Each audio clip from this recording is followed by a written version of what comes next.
Is being recorded. Welcome to New York State Homes and Community Renewals Multifamily Finance 9% RSP webinar.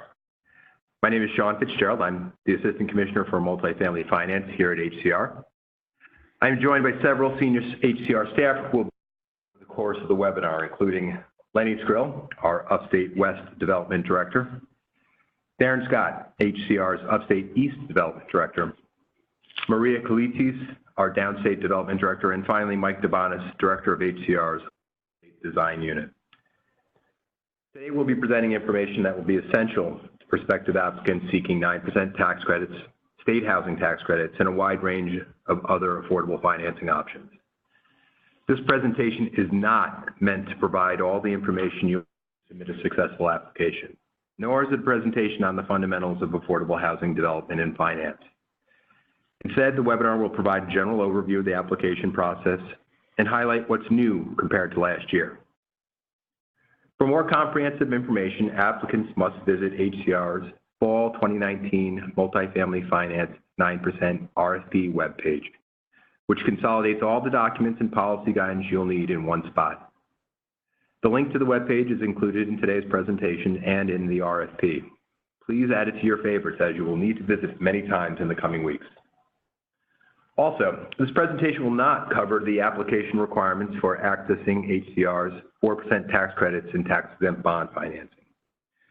If you're interested in exploring those funding options, I encourage you to visit HCR's Multifamily Open Window Materials webpage and review the tax-exempt bond and subsidy financing information for HFA affordable housing. We expect today's presentation to last approximately an hour, and the presentation in its entirety will be posted to the Fall 2019 Multifamily Finance 9% RFP webpage. So with that, let's turn quickly to the agenda for the webinar. We'll start with a summary of the significant changes in this year's request for proposals, then go into a general overview of the funding process. We'll highlight funds available, funding round schedule, application materials, review process, and so on, as listed out on the screen. And we'll conclude the presentation with guidance from HCR's Office of Fair and Equitable Housing and our Office of Economic Opportunity and Partnership Development. So, what's new? One of the really significant changes is that the 9% RFP will now be released twice annually. As regular users of the 9% credit know, this is a very significant change since in the past, HCR only offered a single 9% funding opportunity each year. We hope the flexibility offered by this new funding schedule will make it easier for applicants to access funds on a timeline that best meets the needs of their project. And I would just note that each RFP round will still have an early and regular round submission deadline. That is not a change from last year, but it's something that we want to highlight as continuing. Also, another very significant change over last year is we have an entirely new application. The new application is available at the Fall 2019 Multifamily Finance 9% RFP webpage. Applicants will now submit completed applications on USB flash drives. Later in the presentation, Lenny Skrill will touch upon the underwriting component of the new application. I strongly encourage all prospective applicants, if they haven't already done so, to go onto the webpage as soon as possible to review the new application. Technical assistance. In the past, technical assistance was required for only certain types of applications. For example, all prospective early award applications in the past were required to schedule a TA session. But now, TA sessions are required for all prospective applicants. Please carefully review the pre-application technical assistance and site visit guidance in the RFP. And keep in mind that the deadline for requesting a TA session for regular round applications is November 13th, 2019. Please mark your calendars. Waiting list. HCR will be using a waiting list for those projects that meet threshold eligibility review criteria, but are not initially selected for funding. Applicants on the waiting list will remain eligible for a credit reservation if, for example, credits are made available from the national pool or from recaptured credits. The list will remain in effect until the next funding round. Another very significant change in this funding round All proposed projects must now clearly advance at least one of 7 state housing goals. In the past, only early award applications were required to advance a state housing goal. Under this RFP, all applications must propose a project that clearly advances a state housing goal. Colleague Darren Scott will describe each of the housing goals in more detail later in the webinar. Changes to underwriting requirements. It's important that applicants review the changes to the operating and replacement reserve requirements that will go into effect this round. Lenny Skrill will be on later to talk about these changes and highlight them. And finally, all project applications will now need to meet environmental site suitability thresholds. Mike DeBonis will cover the threshold requirements later on in the webinar. So with that, let me turn the presentation over to Darren Scott, HCR's Upstate East Development Director. Darren? Good afternoon, everyone. So what is the HCR Multifamily Finance 9% RFP?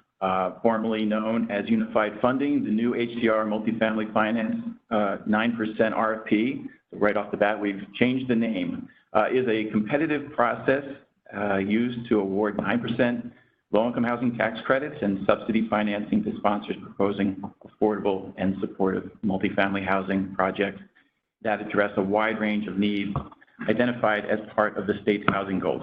So essentially, every year and now twice a year, this is an opportunity for the state to tell the developer community what the state housing goals are and the type and amount of resources that are being provided to realize those goals.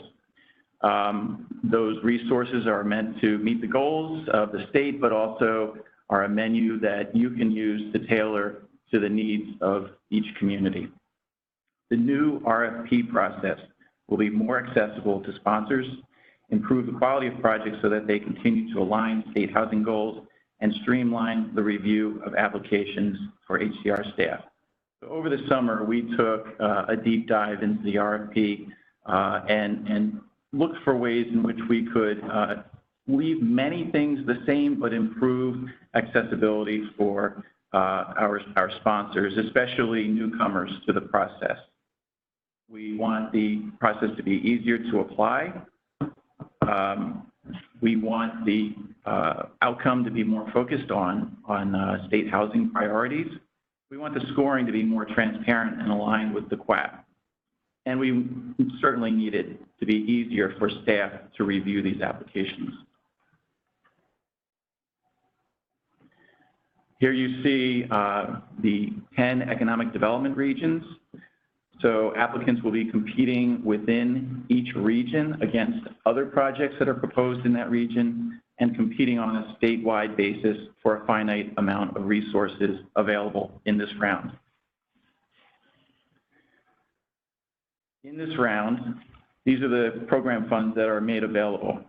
We have the low-income housing tax credits, the New York State low-income housing tax credit, the Housing Trust Fund, the Rural and Urban Community Investment Fund, Supportive Housing Opportunity Program, Public Housing Preservation Program, Middle Income Housing Program, the Housing Development Fund, and new this year we have the Federal Housing Trust Fund and 34 Section 8 project-based vouchers. Important dates going forward in the funding round schedule. November 13th, the regular round deadline to request TA sessions, A&E, occupied rehab site visit, and the credit fee deferral. November 15th is the early round application deadline. December 13th is the regular round application deadline. To give you a sense of when we are likely to make awards, early awards are expected to be issued in January and regular round to be issued in March. As usual, we've made quite a lot of reference materials available for you to help you in assembling your applications. Take note that there are several new or updated reference materials. These are the HCR Multifamily 9% RFP financing application, the underwriting application, Technical assistance request form. We've already received a number of those. The RFP, of course, and term sheets. And to continue, this is the balance of the list. A few updated resources here are the NOFA and NOCA, Housing Opportunity Census Tracts, and the Market Analyst Certification Form to get on the pre-qualified list. Overview of the process. So the TA is going to be mandatory in this round. Projects must meet a state housing goal. And there's going to be a threshold and completeness review. You can find those requirements on page 10 of the RFP. If for some reason the application does not meet these first three criteria, they will be eliminated from further consideration. Scoring. You can find the scoring on page 14, which is based on the 2013 QAP. Funding awards. The process can be found described on page 20 of the RFP. And the wait list, as Sean mentioned, will be maintained until the next funding round. Submission requirements. So this is an area that's new, somewhat new, let me say. The format is new, spreadsheets you'll find are new, and how to submit your application is new. But we've taken a lot of cues from the HFA format and process, so those of you who have used that before will find this very much familiar. You can find more information on page 5 of the RFP, and the full instructions can be found at hcr.ny.gov/multifamily. Technical assistance, as I said, this is mandatory. Requests for TA must be made using the TA request form, which is new this year. The email address to submit that is provided on the slide here. The materials necessary to conduct an effective TA session must be submitted 5 business days before the scheduled TA session, and those documents are listed on the slide. For your information, here is a slide that shows the breakdown of the development director regions. Lenny Skrill covers the Western New York or blue region there. I cover the upstate East region shown in green. These two regions are divided along REDC lines, and Maria Colides covers the downstate region, which splits the mid-Hudson Valley, whereas Rockland and Westchester are part of the downstate region. Early awards. Very little has changed here from previous rounds. The applicant must demonstrate readiness to proceed to construction within 100 days of award, 180 days for New York City. Past performance is a critical consideration. HCR will consider the development team's past performance in the delivery of units on time and on budget, and project-specific indicators such as the status of local approvals, complexity of the proposed transaction, including NEPA and HUD involvement. The RFP lists a number of items that we will be looking for in addition to those. For example, the contract of sale, evidence of tax abatement, draft operating agreement, title report, and so on that you can find on page 15 of the RFP. State housing goals. Very little new here too, but I'm going to run through these in some detail. These can be found on page 11 of the RFP. Community renewal and revitalization projects. These are mixed-use and/or mixed-income projects in neighborhoods as part of a coordinated community development plan. I'm going to draw your attention to the preferences under this state housing goal. Projects that demonstrate site control of land acquired through land banks. Proposed projects that propose a retail/community service component that will address an unmet community need. Projects that take advantage of the New York State Brownfield Cleanup Program. Projects that include the development of new affordable homeownership units and/or of existing owner-occupied housing.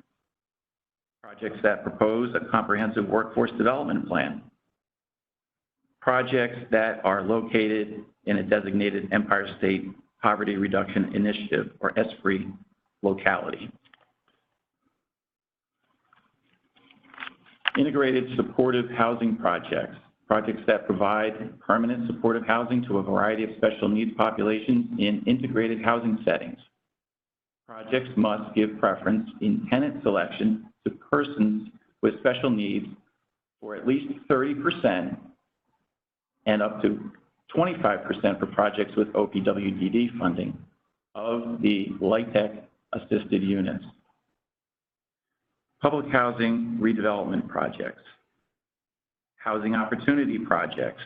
These are projects located in areas of high-performing school districts and low poverty. Workforce opportunity projects. These are essentially TOD projects centered around areas of mass transit hubs. Downtown Revitalization Initiative projects, or DRIs, projects that are within DRIs and have received substantial funding through the DRI process. And economic development projects, projects specifically endorsed in the Regional Economic Council's strategic plans that will support construction and/or rehabilitation of affordable housing, and for which significant financial assistance has been made available through those plans. That wraps up my part, and now I'm going to turn it over to Maria Kalides. Maria? Hi, thanks, Darren. Good afternoon. So I'm going to run through the different programs. Most of this should be familiar to everyone listening, with the exception of the federal HTS program, which is new this year, as Darren stated. So starting from the top, the 9% Low-Income Housing Credit Program, or LIHTC. We will be using the existing CLAP that was effective from November 2013. There's a link there below if you want to click on that, and that'll take you to the CLAP. Must meet the design requirements indicated in the CLAP, and for projects utilizing multiple sources of tax credit financing, investor letters must separately quantify the value of each tax credit resource. HDR requires that investors and syndicators assign an independent value to each type of credit, and that should reflect the actual market value of the resource being proposed. Next.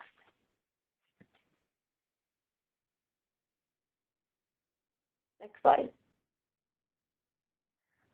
So the set-asides, our 9% LIHTC set-asides. We have the ESHI and supportive housing projects. It's up to $5 million. For ESHI projects, they must have a conditional award notification through the ESHI Interagency Service or Operating Funding Opportunity RFP. For both ESHI and supportive housing projects, you must have at least 50% of your units serving persons with special needs, and must meet the definition of supportive housing that's cited in the 9% LIHTC CLAP. Housing opportunity projects, also up to $5 million. This is for family projects, which must be located in a HOP census tract. As Darren stated, that should be in a high-performing school district and with low poverty. And they must have an average unit size of at least 2 bedrooms. The NYCHA Senior First is up to $5 million over a multi-year period. It should be targeted to seniors 62 and over. Projects need to be 100% affordable, and this is restricted to the Central Brooklyn, Vital Brooklyn catchment area, and there should be award of site control from NYCHA and HPD. And lastly, our Vital Brooklyn, which would be projects that have been selected by HCR through the Vital Brooklyn RFP. Next. The New York State Low Income Housing Tax Credit, or SLIC. This may not be used to finance senior units serving households above 60% of AMI, and similar to the LIHTC program, must meet the design requirements indicated in the SLIC regulations and the 9% LIHTC CLAP, and similar to LIHTC, also needs to have separate investor letters to quantify the value of each tax credit resource if you're using multiple sources of tax credit financing. Next. The Low-Income Housing Trust Fund, or HTF, must benefit households with less than 90% of AMI, and in New York City that's less than 80% of AMI. HTF may not be used to finance senior units serving households that are greater than 60% AMI. It can be combined with MIP for units between 90 and 130% of AMI, as specified in the term sheet. It cannot be combined with PHP or SHOP, and it is subject to the HCR design standards. Next. The Supportive Housing Opportunity Program, or SHOP. This is a minimum of 30% projects that are supportive housing. Requires an award of service and operating funds from ESHI or a local government agency. Projects serving ID or DD populations must include a letter of financial support from OPWDD that shows at least 1/2 of the TPC for those units. It cannot be used with HDF or PHP funds. PBVs can be accessed to fund non-ESHI units in an ESHI project. In New York City, PBVs can be accessed for both ESHI and non-ESHI units. The ESHI service and operating award will be reduced to account for services only on ESHI units. ESHI supportive unit rents must be underwritten to at least 50% AMI, maybe higher based on the operating needs, and at least 50% of the units in the project must be affordable to households earning no more than 60% AMI. Similar to other programs, this is subject to HDR design standards and square footage and common space maximums. Next, the Public Housing Preservation Program, PHP. This is for rehab and or demo and replacement through new construction of site-specific multifamily rental housing owned by federal PHAs. Cannot be combined with HDF or SHOP. Requires your CHAP letter or another written permission from HUD. You can request PBVs if you're not in the RAD1 public housing program. Subject to HCR design standards and square footage and common space maximums. Next. The Rural and Urban Community Investment Fund, or SIF.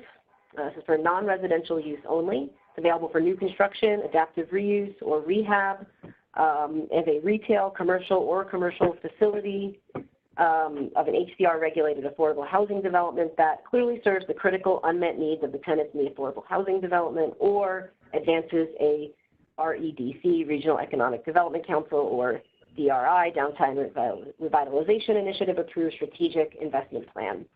In order to be deemed a component of an HCR-regulated affordable housing development, it must be a part of or in close proximity to the affordable housing development. Next. New program for this round, the Federal Housing Trust Fund, FHTF, may be used for new construction, adaptive reuse, or preservation, financing for 30% AMI units within a mixed income project. For permanent financing only, you can see the term sheet for any additional information on environmental review and prohibitions, and also you can see our reference materials for any subsidy and rent limits and rehab standards. Next. HDF, Housing Development Fund Program. Subject to appropriation, HDF program loan funds may be requested as low-interest construction financing to eligible not-for-profit applicants proposing 9% LIHTC, SLIC, HDF, SHOP, PHP, SIF, or MIP as permanent financing. HDF may not be used to finance senior units serving households above 60% AMI. Applicants considering HDF to bridge an HTF permanent loan should discuss with HCR staff prior to application submission. And HDF loans may involve additional processing time due to the state agency approvals, including the Comptroller's Office. Next. Section 8 Project-Based Voucher Program, PBVs. We have 34 project-based vouchers available due to various programs. Applicants should fully review the program regulations, make sure that the project is consistent with HUD requirements. Applicants may only request PBVs for projects in local program areas where it's serviced by HCR's Section 8 voucher program and its network of local administrators. A NEPA review is required, must be completed. A subsidy relayering review is required. Developer and builder fees capped at HUD safe harbor limits.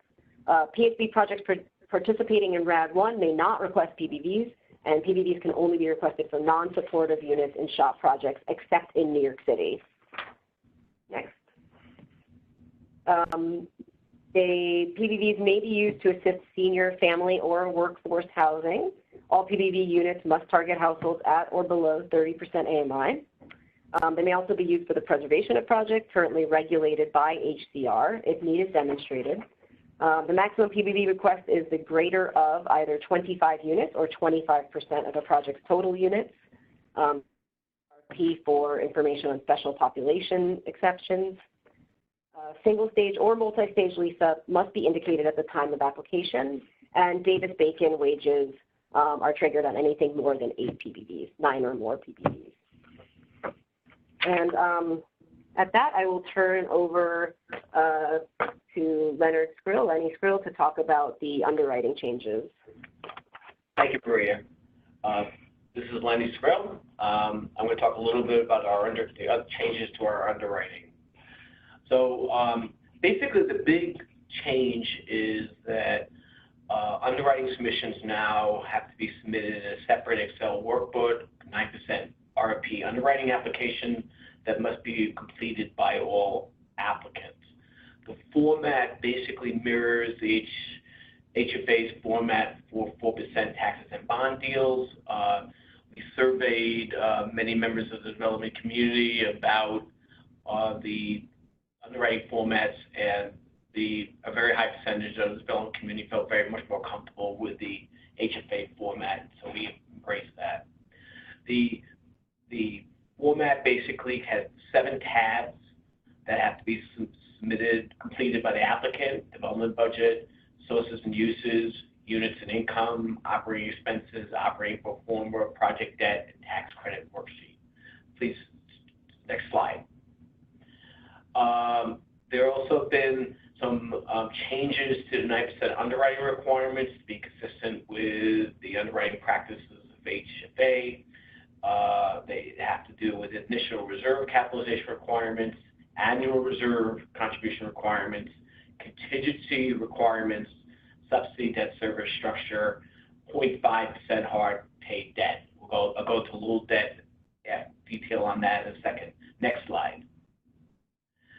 So this is about capitalized reserve requirements for operating reserve.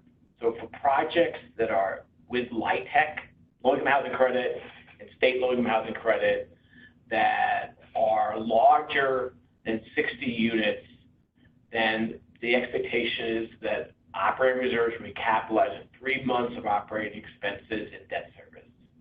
For those projects that are below 60 units, it's 6 months of operating expenses and debt service. For those projects that are subsidy loan projects, there is no requirement to capitalize an operating reserve, but we don't have a problem if other project sources allow for capitalization of operating reserve. Next slide. Annual reserve contributions to operating reserves. So projects with low-income housing credit or state low-income housing credit, there is no annual operating reserve contribution required. Projects that are subsidy loan, 3% of gross rents annually required in any year that the reserve balance is less than 50% of gross rent, and the contribution should be trended to increase by 2% annually in the operating pro forma. Next slide. Annual reserve contributions for replacement reserve. So projects with low-income housing credit or state low-income housing credit, the expectation is $250 per unit for all new construction units, $300 per unit for all rehab projects. Contributions must be trended to increase 3% annually in the operating pro forma. For those projects with subsidy loan, the expectation is annual reserve contributions to be 0.5% of construction costs, capped at $800 per unit for family projects, and $400 per unit for senior projects. And similar to the other projects, the expectation is that they need to be projected to increase by 3% annually. Next slide. Contingency. So we've moved away from one contingency methodology to a different method. So basically, there's 2 separate contingencies. There's a soft cost contingency of 5% max on all projects. There's a hard course contingency for 5% max on new construction deals and occupied rehab, and for adaptive reuse for small projects, the expectation is hard course contingency is a minimum of 5% up to 10%. Next slide. HCR financing. Basically, HCR financing is only available at permanent financing or in this RFP, with the exception of Housing Development Fund, which is, again, meant to be a construction loan. 30-year term loans, 0.5% interest only, hard paid debt. That's a new issue for those people who did not receive 9% awards this funding round. HCR debt must be budgeted above the line in the operating pro forma, and HCR debt must be payable ahead of all subordinate debt, including deferred developer fee loans. Next slide. So, technical assistance. Please get, for those people who are not familiar with the HFA's underwriting models, you need to learn how they work. Please refer to the underwriting model worksheets in Section 5 of the CPM for specific project underwriting criteria. The CPM is being updated to reflect underwriting changes, so make sure that you're looking at the most current CPM. Underwriting technical assistance prior to application submission is available on a limited base when warranted. That's for new applicants, complex financing proposals, etc. Part of why we're doing this, we're trying to preserve underwriting staff to close our loans. And if development directors can basically guide you, we can keep our underwriters working on getting deals done. Use the 9% underwriting application Excel worksheet when submitting exhibits for underwriting technical assistance. Follow the technical assistance procedures outlined in the RFP. Next slide. I'm going to hand off to my good friend and colleague, Mike DeBonis. Thank you, Lenny. Hello, everyone. This is Mike DeBonis, and I'm going to go over some changes made in the design world of your design, some design submission changes, and a couple environmental concerns. This slide here shows is an outline of what I'm going to be talking about. Top of the slide, it says Design, Construction, Environmental Unit. What we did was we combined our unit with the HFA, our HFA colleagues. We are now a combined unit with this name. It makes up of the former Architectural Engineering Bureau, the HFA Construction Services Unit, and our Environmental Assessment Unit. Cliff Archer is the Vice President, and the three components are split up this way. Ralph Torka is the Downstate Director of Design. I am the Upstate. The Construction Services is led by Joey Lindesey, and Heather Spitzberg is the lead in our environmental unit. So the first thing I want to talk about besides that, or I guess it's the second thing I want to talk about, is a major change we made in how we're looking at analyzing existing properties. We are now using a format called a property condition assessment. We are no longer calling them P&As or physical needs assessments. We have adopted the Fannie Mae base PCA format, and the reason for that is multi-phased. We wanted to be more in touch with industry standards. We wanted to be uniform across the agency. HFA and our Office of Housing Management already use this format. And keep in mind that, you know, it's not for gut rehab, and if you are going to be redeveloping a preservation project, you need to request a site visit from us.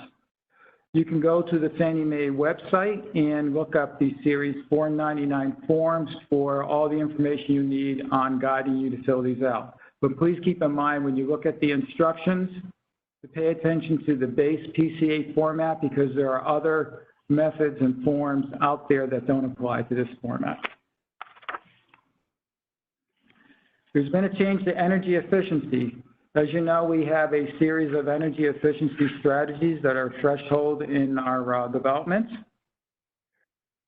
One of those is a NYSERDA program. We used to have a low-rise new construction residential program by NYSERDA and another one called the Multifamily New Construction Program. They have been replaced, or will be replaced, I should say, by the NYSERDA New Construction Housing Program. What NYSERDA has done is follow the lead set by EPA Energy Star of changes they made in the last year. These NYSERDA programs are Energy Star programs, and EPA is sets the criteria. Something to keep in mind is that the current anticipated effective date for this new program is January 1st. After that date, or as of that date, I should say, you can only use this new construction housing program. You cannot use the low-rise or the multifamily program. And the date is effective based on when you apply to NYSERDA, or based on their submission standards. I guess they have to accept you in too. Prior to that date, for us, you can use either program, but as soon as you're pushed into the new program, you have to use that new program. The program has 3 tiers. Tier 1 is the Energy Star program. There's a Tier 2 and there's a Tier 3 that go beyond Energy Star. If you utilize one of those tiers, you can be awarded points under our process. There's also a change to green building. Enterprise Green Communities is coming up with a 2020 standard this year. Like the old, it will have a New York City overlay. So if you're in New York City, you will utilize the New York City overlay. The release date for this is January, but the effective date is October 15th. So between the release date and the effective date, you can use either program. And again, it's based on your submission process to Enterprise, not your application to us. For all of these, you can, and again, the NYSERDA, as I said earlier, you can apply to NYSERDA now and utilize the existing programs if you wish. And as I explained, there is this phase-in period that you have that option. Okay, so I want to talk about a few changes to the application submissions. First, the outline specifications. Rather than previously when you submitted a separate document for these attachments, previously for outline specifications, that was attachment B1 in the form of CDOL application. Now you're going to fill out tabs in the application spreadsheet. The outline specifications is tab J1. Construction cost estimates are found on tabs J2 and J3. J3 is for projects subject to Davis-Bacon wage rate requirements. So if you're in that situation, you got to pay attention to both tabs. There are separate tables for residential and non-residential scopes.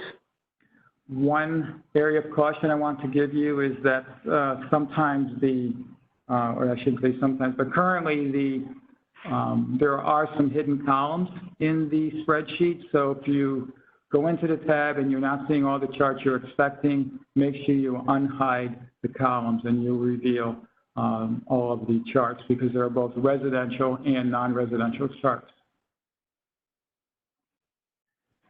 Last year, we introduced something called a detailing of general conditions and general requirements. That will remain this year. Last year, some applicants missed that requirement either because they utilized an outdated cost estimate form or they just didn't fully understand what we were looking for. Hopefully, with all our discussions in the past year and the fact that you no longer have a choice but to use the tab in the application, that we will now no longer see that miss by applicants. And then we also have another new item that's kind of a little bit major. It's the area calculations. We previously asked you to delineate the areas of projects in Exhibit 8, the building areas of projects in Exhibit 8. Collecting that information on J5. It's very similar to Appendix E in the design handbook. However, we've asked for a little bit more information to help us understand your areas, because there's always been some misunderstanding of how to designate dwelling units from common space and residential from non-residential space. We have a requirement to submit an area calculation diagram with the architectural drawings. We have a document called Appendix C. It's with the reference material. That gives you good detailed information on what these area calculation diagrams are supposed to look like and how to designate between the areas. There's also a little bit more information on how to fill out the form in the appendix reference standard, in addition to what it says in tab J5. Lastly, I want to talk about a couple environmental concerns that are new this year. Sean referred to them as environmental thresholds.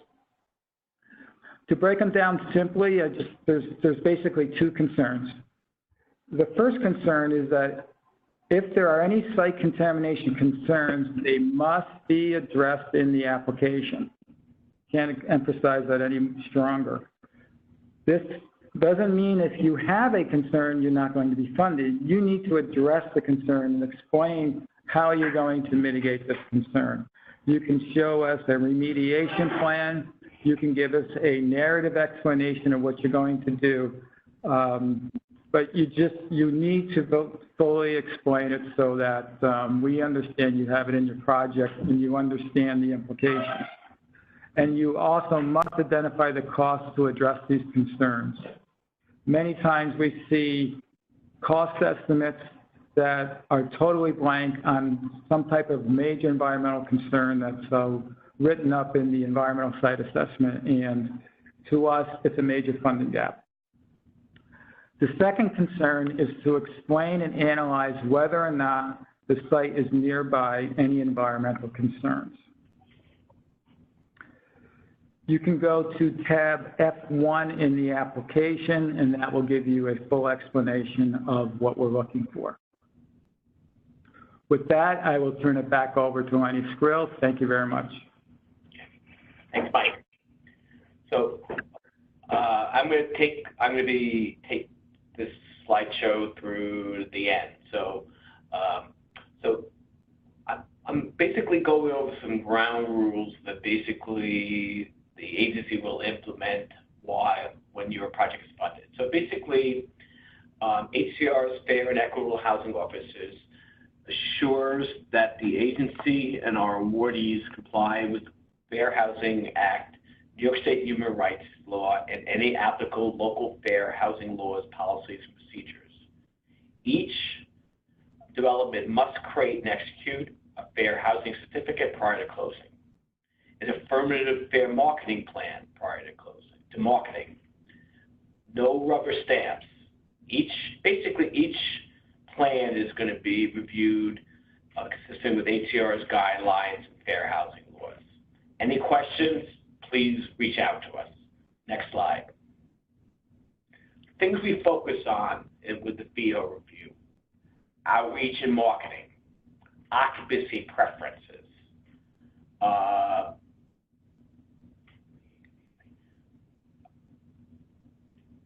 apologize here.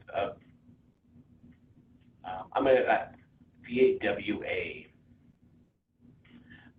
We basically, you can't terminate a tenant based on adverse factors like poor credit or rental history related to VAW covered crime.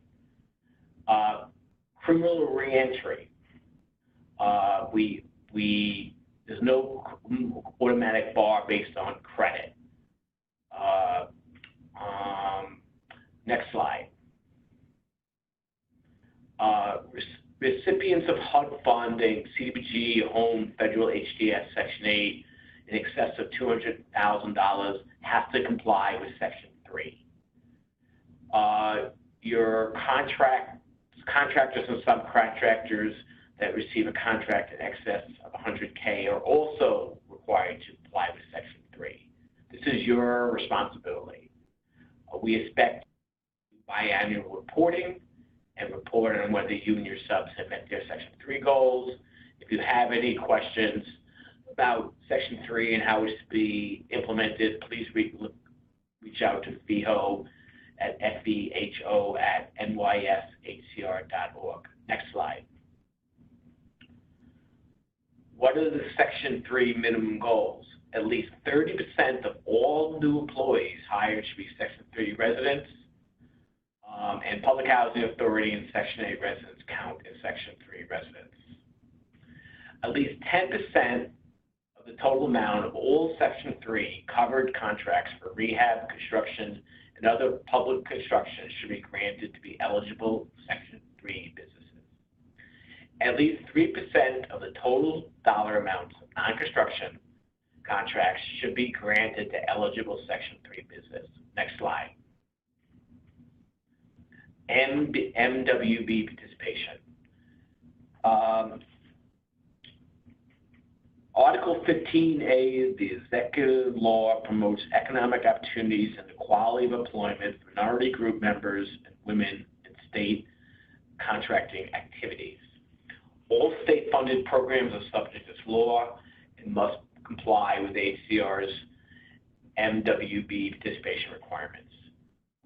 We fully support these efforts, and we are carefully analyzing how well you're achieving these goals, and I am very willing to work with you to make sure you can achieve these goals.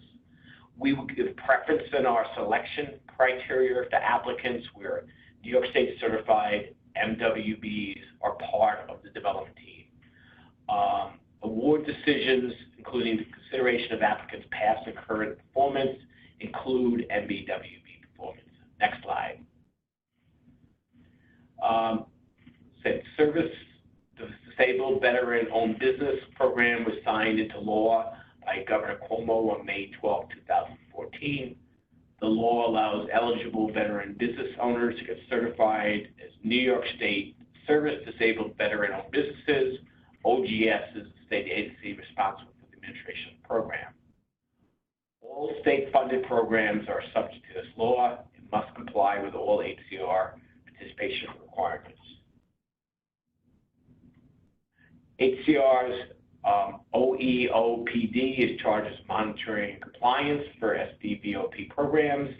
This HCR statewide requirement under this initiative is 6%. Please direct all questions to econ.opportunity@nyshcr.org. Next slide, please. OEOPD is also charged with monitoring and compliance with all labor standard issues, including Davis-Bacon and prevailing wage. Please direct all questions to labor standards compliance at nyshcr.org. Next slide. So, big picture issues. There's been a lot of content presented today. There's been a lot of content that's been presented in the RFP. If you have questions, please ask it to 9% RFP at nyshcr.org. Your questions are really useful to you, but they're used to other sponsors that are trying to figure out how to do this. Don't wait until the last minute to begin the application. If you begin late, you're probably more likely to finish late, and if you miss the deadline, you're out of luck. Please continue to check HTTPS.